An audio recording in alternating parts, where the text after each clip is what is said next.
What's going on, Nittany Nation? Welcome to the Penn State Rivals YouTube channel. I am Josh Taylor, and I'm here to break down the whiteout game that is finally happening this weekend as the Minnesota Golden Gophers travel to Penn State to take on your Nittany Lions. And it's a game that I circled a while back because Minnesota looked really good to start the season. They went 4-0. Then they lost two straight, one to Purdue, and then lost last week to Illinois. That just kind of sucked all the momentum out of them, 26-14 last week.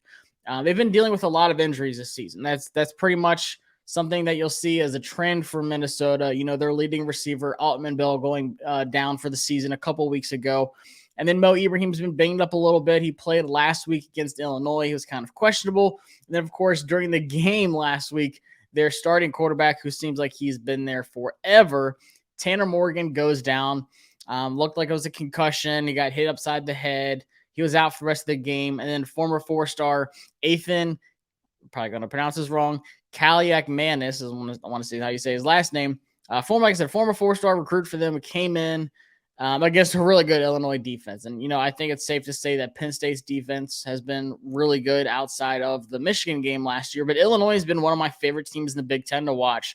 They look like they're for real. Their defense is feisty. They're a top 3 defense in all of college football. But Minnesota's right up there defensively as like a top 10 unit. They were top 5 most of the season. Stats-wise, got hurt a little bit last week against Illinois. But like I said, the biggest question mark coming into this, and even looking at it just a couple minutes ago, it's Thursday morning.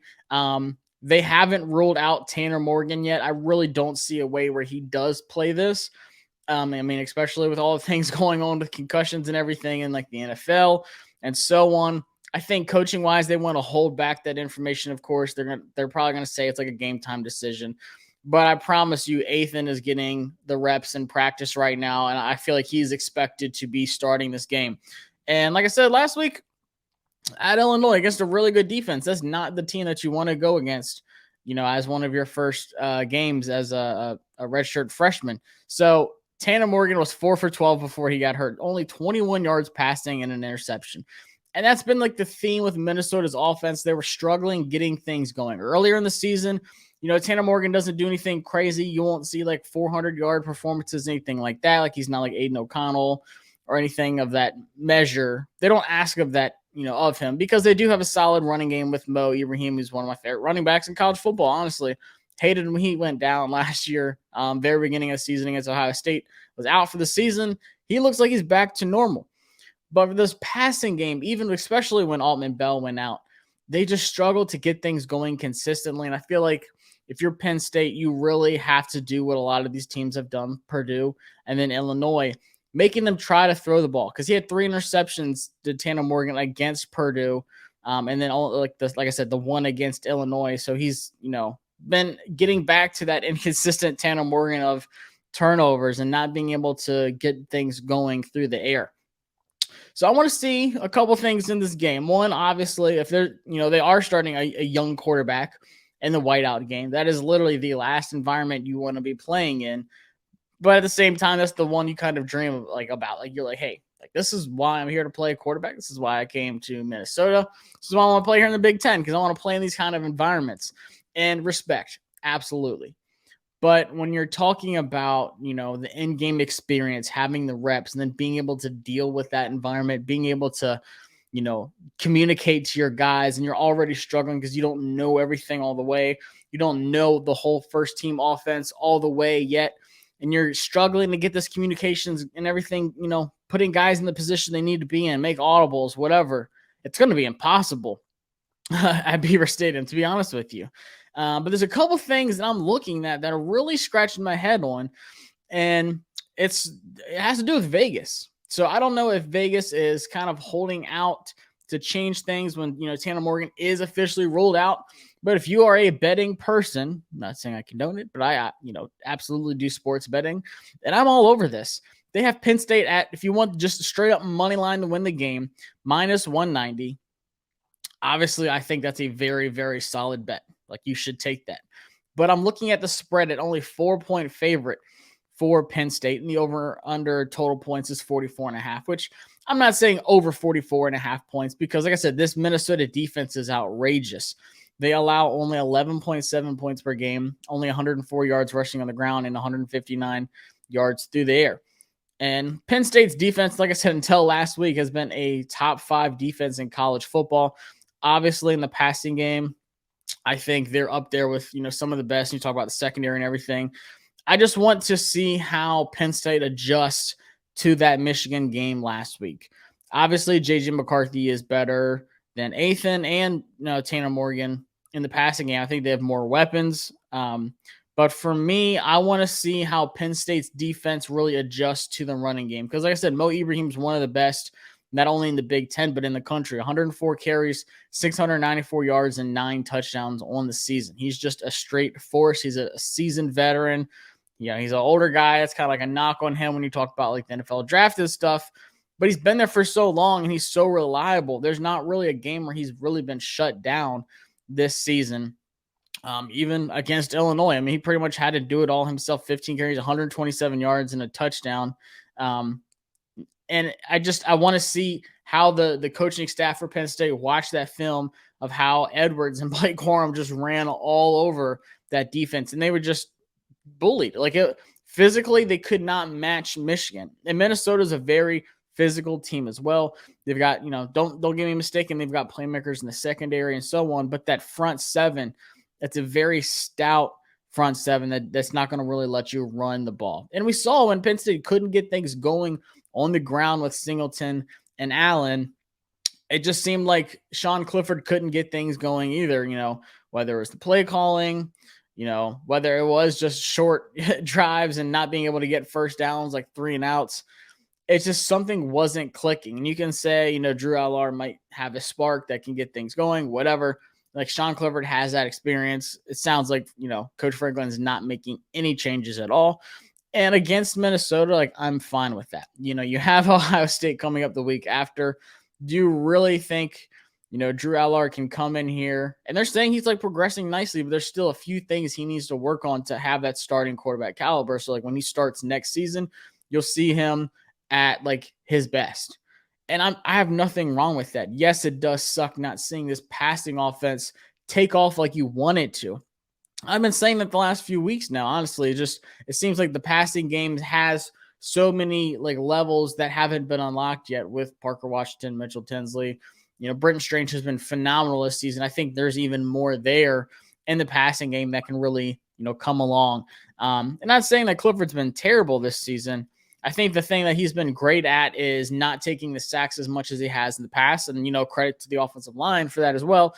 And then also not turning the ball over. Having a 9-2 touchdown interception ratio is monumental. You can't, obviously that turnover-ridden game against Northwestern with all the fumbles and the running backs and everything, those are going to happen. But it's just the consistency of not turning the ball over. And that's something that Tanner Morgan was when Minnesota's winning, that's what he does. He doesn't turn the ball over.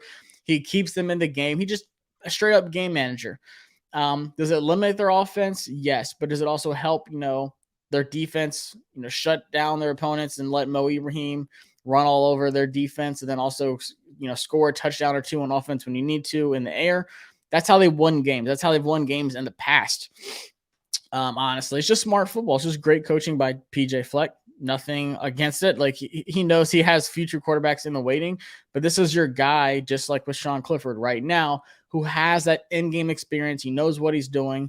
He doesn't get fazed by anything. When he had to make the big plays, whether it's that huge run on the ground or that dime on the right sideline, I want to say it was to Harrison last week against Michigan. That's what you need. And it's not like a stupid interception where Drew Allar thinks he has something, but he doesn't. Even though he can hit it deep and he can get a passing touchdown that fast, there's a trade-off on it. And you just want the smarter, game-ready quarterback right now. And as exciting as it is to say, hey, I can't wait to see what Allar does next year, right now you just have to realize that the best thing coaching-wise is to have Sean Clifford on the field. Unless I'm crazy, if he has some way off game. And I think last week it was a lot of things with, defensively, obviously, if you let a team run almost 500 yards on the ground on you like they did, you're not going to win a game. But when I look at the offense, it's just, once again, Michigan up front was getting the penetration, stopping the run, not letting Penn State get comfortable in anything.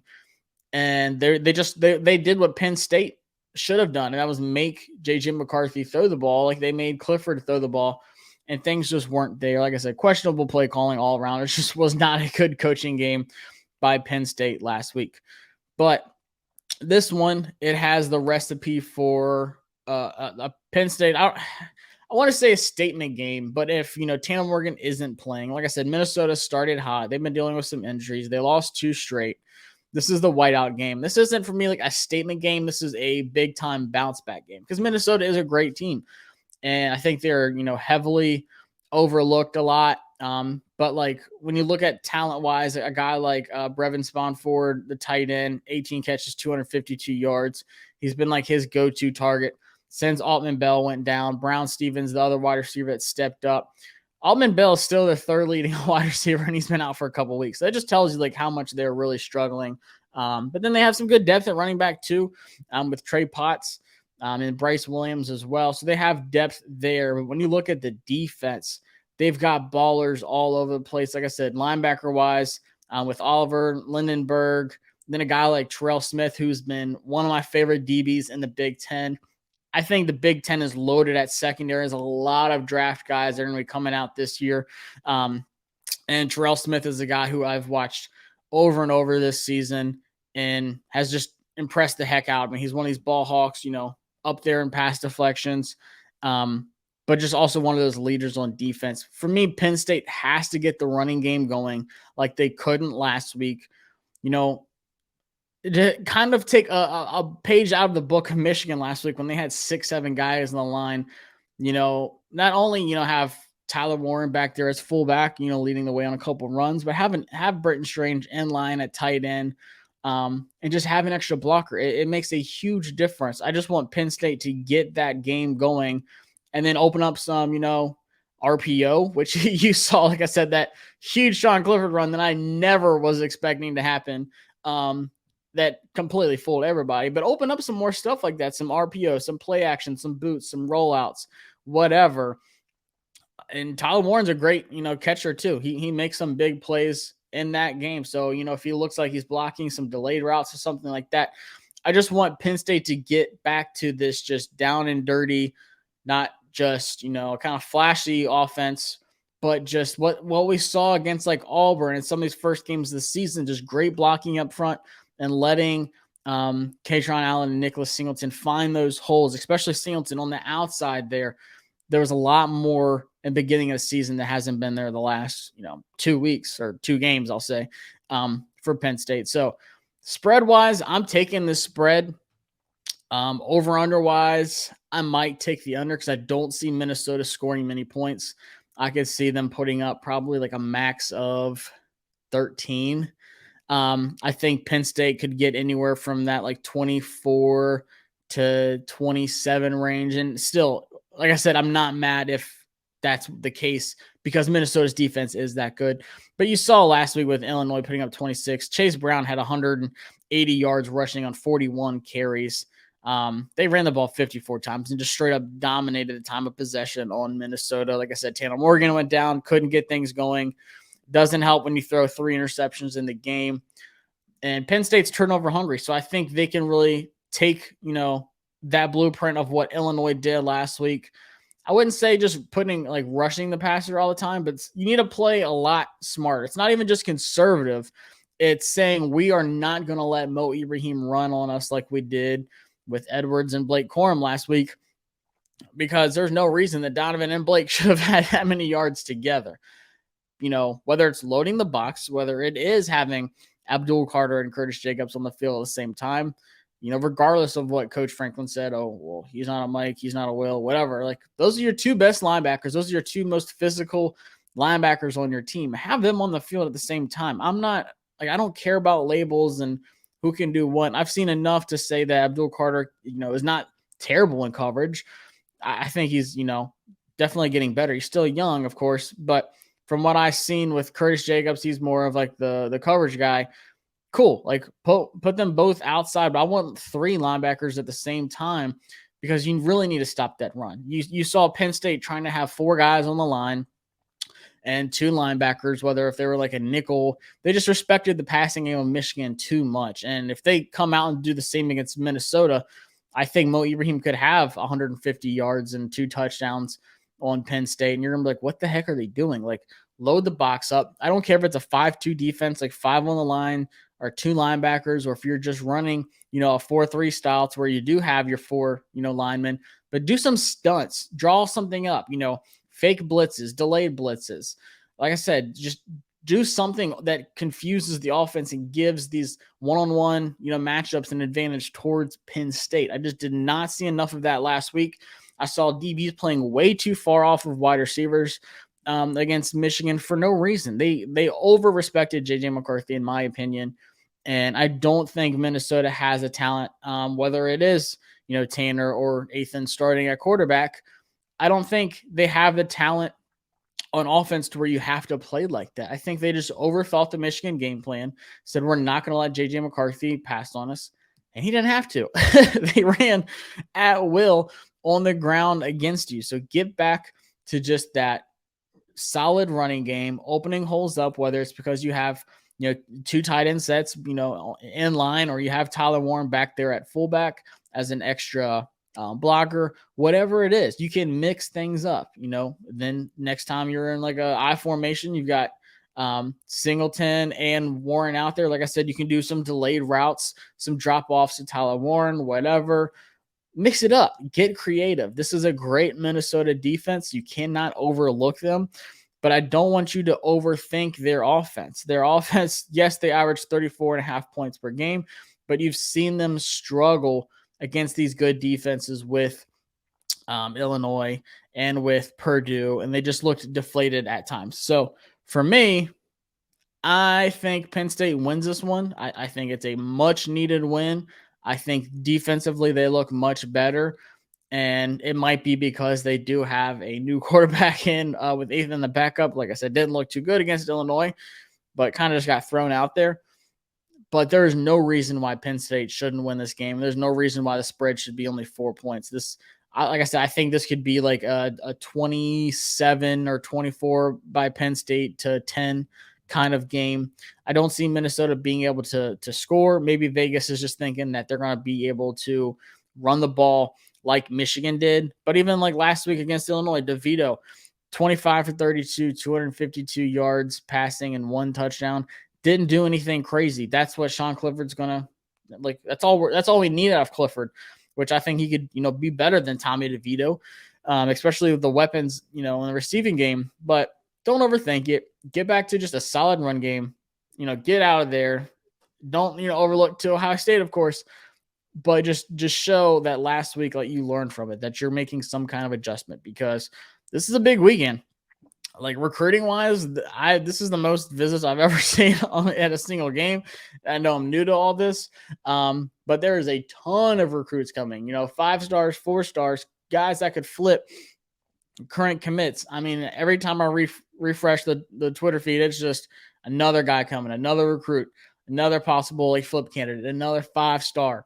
So you've got to be able to keep up with that. You want to look good, obviously, in front of these recruits. The atmosphere is going to take care of that in itself. But guys, appreciate y'all checking this video out. Let me know what you think, your predictions. Leave that Michigan game behind. It's okay. Like Gesicki said when he called James Franklin, don't worry about it. It happened in the past. Good things came afterwards.